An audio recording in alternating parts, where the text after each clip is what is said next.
Hey, I'm Susan Edmonson, and we're at Quilt Week this week, AQS Quilt Week. I'm thrilled to be here. It's my first time at AQS Quilt Week, so it's been fun. My tip is use anything you can for your quilt projects. I do more embellishment type quilting, so I do fabric books. This is one of the ones that I taught this week. It's called the English Storybook Tales, and I have connected with other artists. I have a Raku artist friend, and she makes these little houses that I use on some of my work. I use all hand-dyed fabrics for these, or mostly, and hand-dyed embellishments as far as lace, embroidery, and all of those type things. So the quilts that I make, I will also do, I do lots of machine embroidery and all of that because I am a Bernina ambassador. And I like to do machine applique, and then after I have appliqued it, I go around it with pearl cotton and do the embroidery stitches. I do not use floss. That is my big tip. I use hand-dyed pearl cotton threads.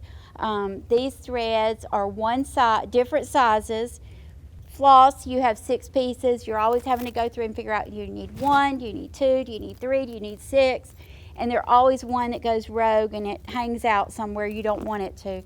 Pearl cotton does not do that. It comes in different sizes, from very fine to a very heavy one. So if you want a fine embellishment, you do fine thread. If you want a heavy, thick embellishment, you do the heavy size 3 thread.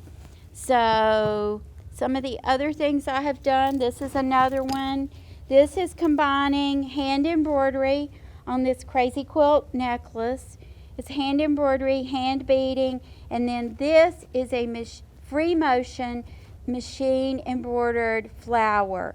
So this is done on aqua mesh, not on regular embroidery like you would do with your embroidery machine. You could do that, but then I wouldn't have this cute little flower. I would have a very perfect flower. So, and like I always like to tell my classes, perfection is overrated. So I like to embellish. So here's more embellishment.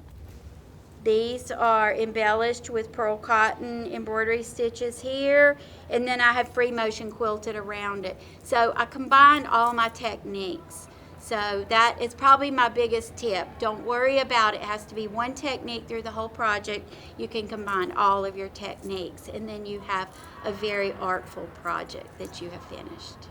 Thank you.